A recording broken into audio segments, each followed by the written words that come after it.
guys, it's me, Ylli. Today we're going to react to the world in 2050, future technology. So we're going to react to this because I'm really interested to see, because they a little bit starting doing like this technology stuff. So let's see. Yeah, hope you guys like it. Subscribe. Let me know what you guys want to see. And yeah, let's go. From things in the air to new things for our bodies, join me as we explore 2050.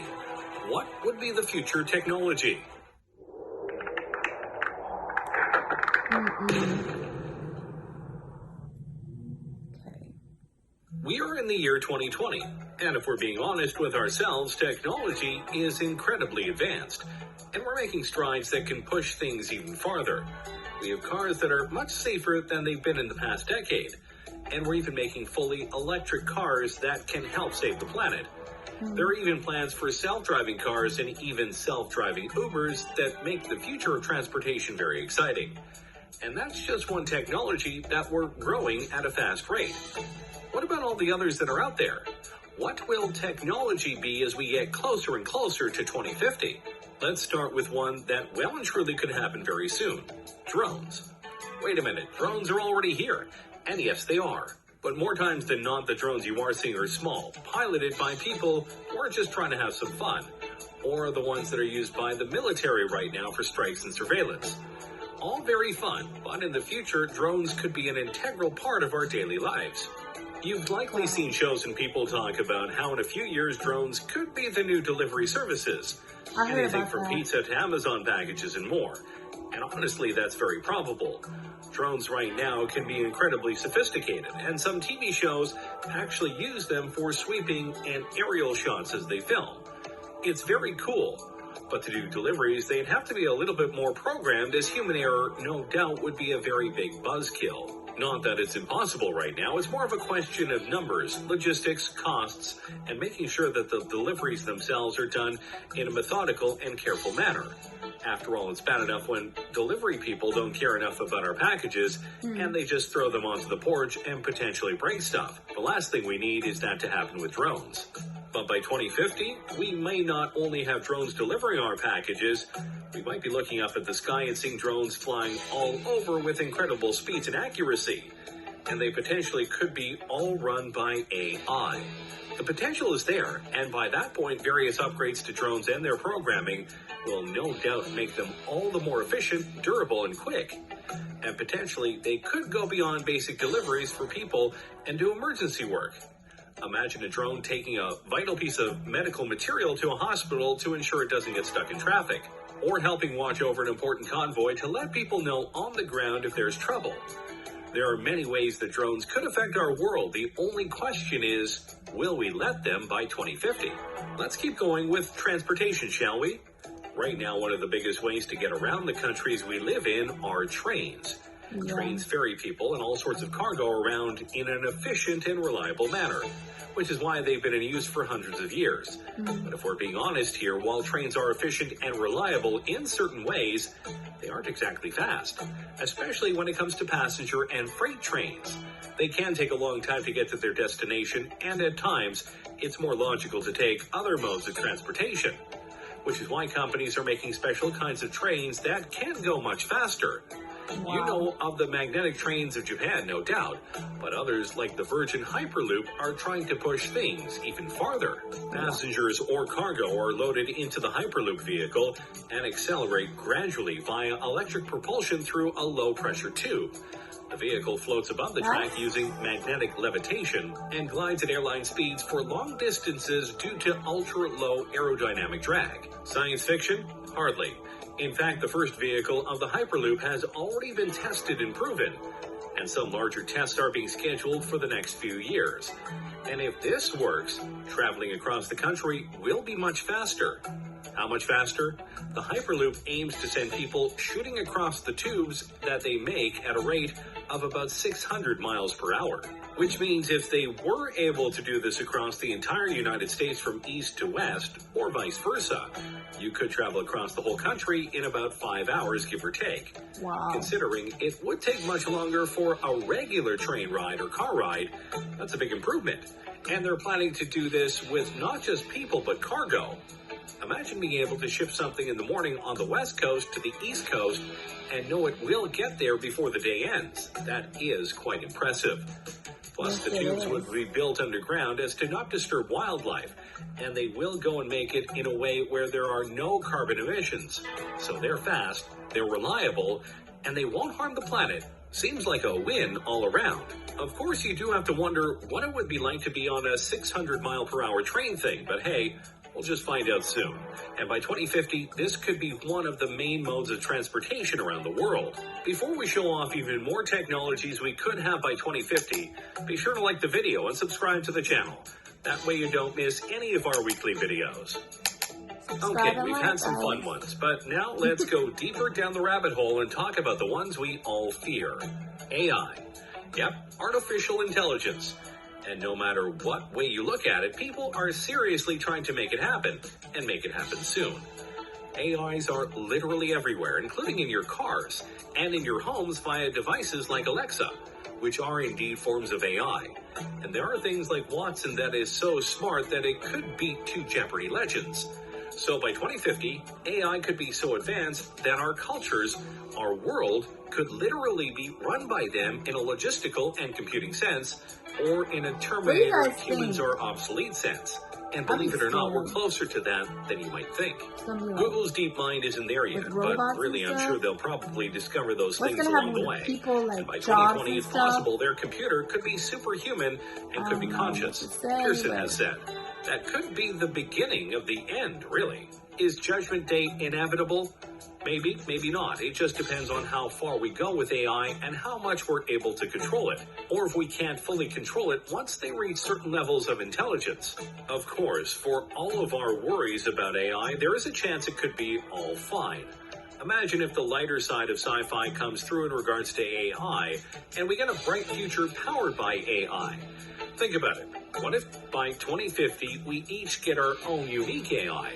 We could customize how they sound, how they look, and basically have a BFF that'll help us out in life in various ways. Remind us of things like Alexa, guide us in homework and fields of study, be a being that we can bounce ideas off of, etc. If that form of AI came through, then by 2050 we could live in a utopia where AI helps us be better.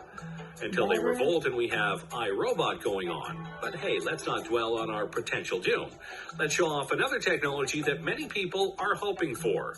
Space travel. Yeah, when you think about the decade we're in right now, the 2020s, the biggest goal of the world by far is to get to Mars, and possibly beyond it. But it's not just about landing there, though that would and will be a crowning achievement for humanity in the decade and in recent times. More importantly than just landing there, though, is the ability to start setting up the first human colony on another planet. We've been to the moon many times, but we haven't tried to live there for various reasons. Mars seems to be the place where many feel we can go in order to live amongst the stars, and many speculate that by 2030 at the latest, barring setbacks, accidents, and other things obviously, we could not only be colonizing Mars, but having regular shuttles go there so that people can see the red planet for themselves.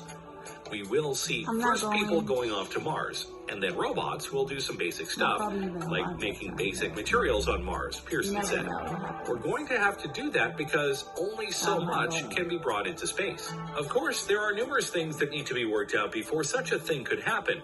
But we have top men on this, including Elon Musk and the SpaceX program, Jeff Bezos via his Blue Origin company, and more. Each of them, and NASA among others, are working on not just getting us back into space, but getting us there via cheaper, smaller, and reusable spacecraft. Something that honestly has been a setback for the space program over the last 20 years. But if we are able to do it, if we are able to get to Mars, get there faster, and be able to colonize it, then by 2050, who knows where we will be? We could have multiple colonies on Mars, maybe some on the moon, and maybe even colonies on moons like Titan and Europa, which some think could be even better places to colonize than Mars. It's possible, but obviously Mars is the place that we are aiming for right now. With each step into space, humanity grows larger in the universe, and who knows just how many of us will be out there by 2050. All right, now let's dive into something really sci-fi. Prosthetics. Yeah, I know that right now prosthetics are very limited and at times a bit pointless. But if we were able to fully utilize computer technology to its fullest and make prosthetics that are fully compatible with the human brain and body, then the sky is the limit. We could enter an age where cyborgs are not just welcome, they're commonplace. And yeah, it may seem like we're far away from that, but we are getting closer to that point. James Young, a 25-year-old biological scientist, has a prosthetic arm with a personal drone and built-in flashlight. And a French artist is using a prosthetic that doubles as a tattoo gun. That's pretty cool. Imagine if a police officer loses an arm in the line of duty. Usually that would mean the end of his career. But with an advanced prosthetic, he could literally be better than ever if it were advanced enough. The biggest problem with these fake limbs is that most of them are plastic, meant to convey that the arm or leg is still there, and thus still usable.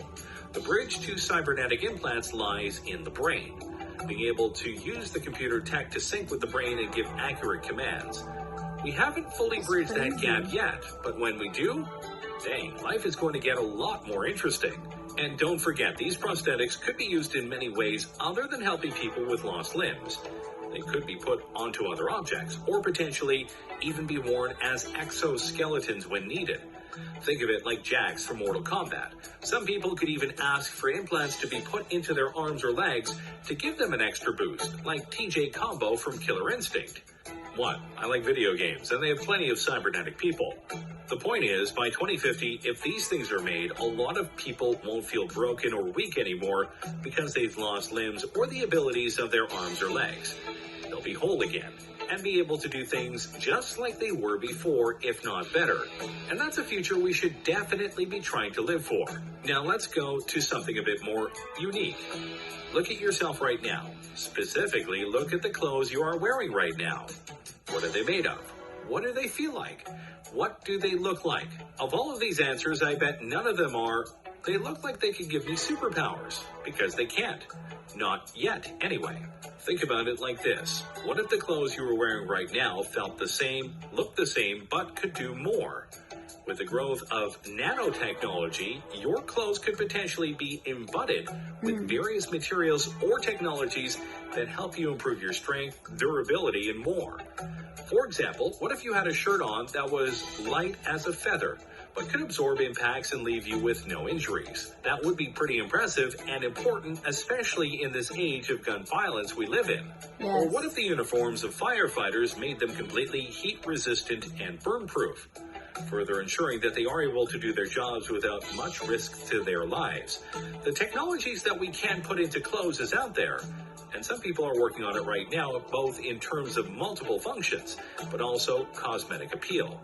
Imagine if by 2050 we have the ability to craft whatever kinds of clothes we want, and even select what kind of abilities they have. Imagine you wear a special kind of top that has a special pattern on it, and when you press a button or say a keyword, that pattern unfolds and suddenly you have wings on your outfit. Wouldn't that be cool? If done right, this could be the newest wave of fashion and style in the future. See, the future is hip. I'm sure that last one left you drooling, so let's temper your expectations and talk about school. Yes, it sucks, and learning can be a chore, but in the future, it may be a lot more interactive.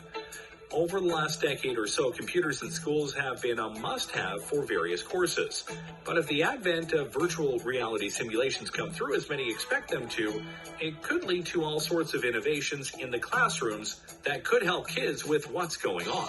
You could take students to an environment in the past and show them what was happening, like watching a battle taking place, Pearson said. You can explain that sort of thing more easily if they can see it happening than if you are looking at a textbook. Oh yeah, history and geography classes would be much more fun, that's for sure. Or imagine an audiobook, but instead of just an audio, you can see the characters coming to life before your eyes, and you watch them interact with others. Heck, school plays could have projected environments to make things seem more real. And of course, you could have virtual tutors to help you with problems that the teachers aren't able to help with. education is definitely something that can benefit from advanced technologies. And by 2050, our school systems could be so revolutionized that you have to try really hard to fail class. Though I'm sure some of you would still try. Finally, let's talk about something that I'm sure you'll be horrified to hear.